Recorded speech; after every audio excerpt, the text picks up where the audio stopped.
नमस्कार. हितगुजमध्ये आपले मनापासून स्वागत आहे.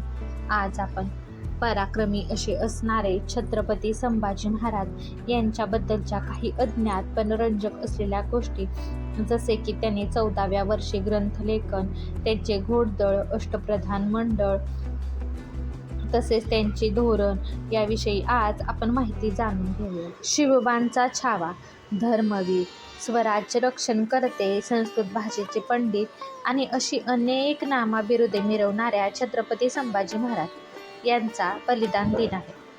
अनन्वित अत्याचार सहन करूनही धर्मांतर करण्यास स्पष्टपणे नकार देणारे, धर्माभिमानी असणारे संभाजी महाराज एक असामान्य व्यक्तिमत्व होते. अचाट धैर्य, अजोड पराक्रम, असामान्य शौर्य, प्रयत्नांची पराकाष्ठा करून शिवाजी महाराजांनंतर सलग 9 वर्षे संभाजी महाराजांनी स्वराज्य टिकवले. मुघल, आदिलशहा, सिद्धी, पोर्तुगीज आणि अंतर्गत शत्रूंचा छडा लावत त्यांना चांगले झुंजवले. राजकारण, मुत्सद्देगिरी, समाजकारण, धर्मकारण यांच्यात मुरलेले संभाजीराजे रणांगणावरचे शेर होते. स्वकीयांनी फितूर केली नसती तर संभाजीराजे केव्हाच कुणाच्या हाती लागले नसते. वादळाप्रमाणे शत्रूवर चाल करून जायची त्यांची पद्धत गजब होती. आज आपण त्यांच्याविषयी, पराक्रमाविषयी, महाराजांबद्दलच्या काही अज्ञात पण रंजक अशा गोष्टींविषयी माहिती जाणून घेऊया. वयाच्या 14व्या वर्षी ग्रंथलेखन. छत्रपती शिवाजी महाराजांसारख्या युगपुरुषांचे सुपुत्र असल्याने रणांगणावरील मोहिमा आणि राजकारणातील डावपेच यांचे बाळकडू त्यांना लहानपणापासूनच मिळाले. संभाजीराजे अभ्यासात अत्यंत हुशार होते. अनेक भाषा त्यांनी आत्मसात केल्या होत्या. संस्कृत भाषेवर विशेष प्रभुत्व मिळवले होते.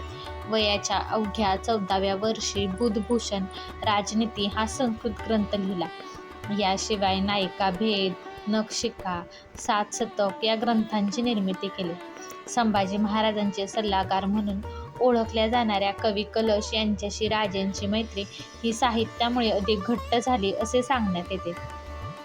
एका हातात तलवार आणि दुसऱ्या हातात लेखणी घेऊन इतिहास घडवणारे आणि इतिहास लिहिणारे संभाजी महाराज होते. आता आपण पाहूया संभाजी महाराजांचे घोडदळ. छत्रपती शिवाजी महाराजांप्रमाणे संभाजी महाराज हे केवळ गडावर बसून आहे, तो राज्यकारभार करणाऱ्यातला नव्हते. शिवाजी महाराजांसारखा संभाजीराजेनेही शत्रूविरोधात जोरदार लढा दिला. गोव्याच्या मोहिमेप्रसंगी घोड्यावर बसून मांडवी नदी ओलांडली होती. गोव्यात जाऊन पोर्तुगीजाला असा सज्जड दम भरला होता की पुन्हा पोर्तुगीज संभाजीराजेंच्या वाटेला गेला नाही. शिवाजी महाराजांप्रमाणे संभाजी महाराजांकडेही जातीवंत आणि राजाप्रमाणे शूरवीर घोडे होते. आता आपण पाहूया संभाजी महाराजांचे अष्टप्रधान मंडळ. छत्रपती संभाजी महाराज हे राज्यकारभारातही अत्यंत निपुण होते, कुशल संघटक होते.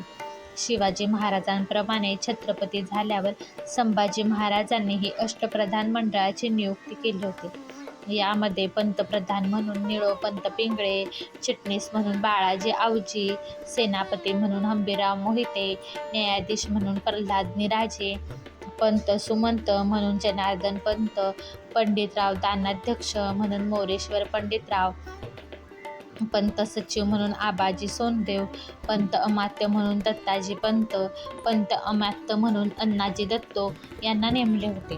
आता आपण पाहूया अजेय योद्धा. छत्रपती शिवाजी महाराजांनंतर संभाजी महाराजांनी स्वराज्याची धुरा अत्यंत समर्थपणे सांभाळली. स्वराज्य विस्तारण्यासाठी ते नेहमी प्रयत्नशील राहिले. गनिमी काव्याचा चपखलपणे वावर करत शत्रूंना झुंजवले. छत्रपती संभाजी महाराजांनी आपल्या कारकिर्दीत सुमारे 120 युद्धे केली, मात्र एकाही लढाईत ते कधीही पराभूत झाले नाहीत. संभाजीराजेंची शत्रूवर चाल करून जायची पद्धत वादळी होती. संभाजीराजांना टक्कर देणारा योद्धा तत्कालीन हिंदुस्थानात नव्हता. शत्रूला ते कधीही सापडले नाहीत, मात्र स्वकीयांनी टाकलेल्या फितुरीच्या जाळ्यात संभाजी महाराज अडकले आणि कैद झाले. आता आपण पाहूया बुऱ्हाणपूर आणि रामशीर. छत्रपती शिवरायांनंतर शंभूराजे छत्रपती झाले. संभाजी महाराजांनी सरसेनापती म्हणून हंबीरराव मोहिते यांची नियुक्ती केली. सरनौबत हंबीरराव मोहिते यांनी अचानक बुऱ्हाणपूर शहरावर हल्ला केला. मोठ्या फौजफाट्यासह मराठी सैन्य 70 मैलाची मजल मारून एकाएकी बुऱ्हाणपुरावर चालून आले. 3 दिवसापर्यंत मराठे पुरे लुटीत होते. त्यांना मुबलक लूट मिळाली. त्यांनी जडजवाहीर, सोने नाणे, रत्ने आणि मौल्यवान सामान घेतले. इतर जिन्नसांची त्यांनी पर्वा केली नाही. भांडी-कुंडी, काचेचे सामान, धान्य, मसाले, वापरलेली वस्त्रे इतर सर्व लुटून वाहून नेणे शक्य नसल्यामुळे तेथेच टाकून दिले व ते निघून गेले. पुढे काही महिने त्या वस्तूला हात लावायची कुणाची हिंमत झाली नाही अशी आख्यायिका आहे. शहाबुद्दीन फिरोज जंगने रामशेज किल्ल्यावर चाल करून गेला.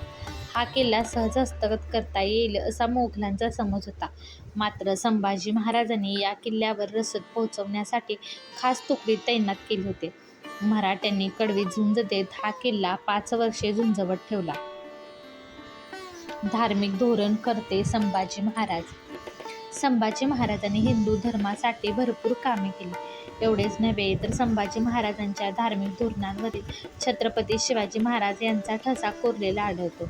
समर्थ रामदास स्वामींना मिळालेल्या राममूर्तीची चाफळ येथे स्थापना करून मंदिर उभारले. संत श्रेष्ठ तुकाराम महाराज यांचे पुत्र महादोबा गोसावी, मोरया गोसावी, समर्थ रामदास, सदानंद गोसावी यांना शिवाजी महाराजांनंतरही सर्वतोपरी मदत केली. यासह अनेकांना त्यांनी सरळ हस्ते मदत केल्याचे अनेक दाखले आपल्याला देता येतील. व्हिडिओ आवडला असेल तर व्हिडिओला लाईक करा, शेअर करा आणि चॅनलवर नवीन असाल तर चॅनलला सबस्क्राईब करायला विसरू नका. भेटूयात पुन्हा अशाच एका छानशा व्हिडिओसोबत. तोपर्यंत धन्यवाद.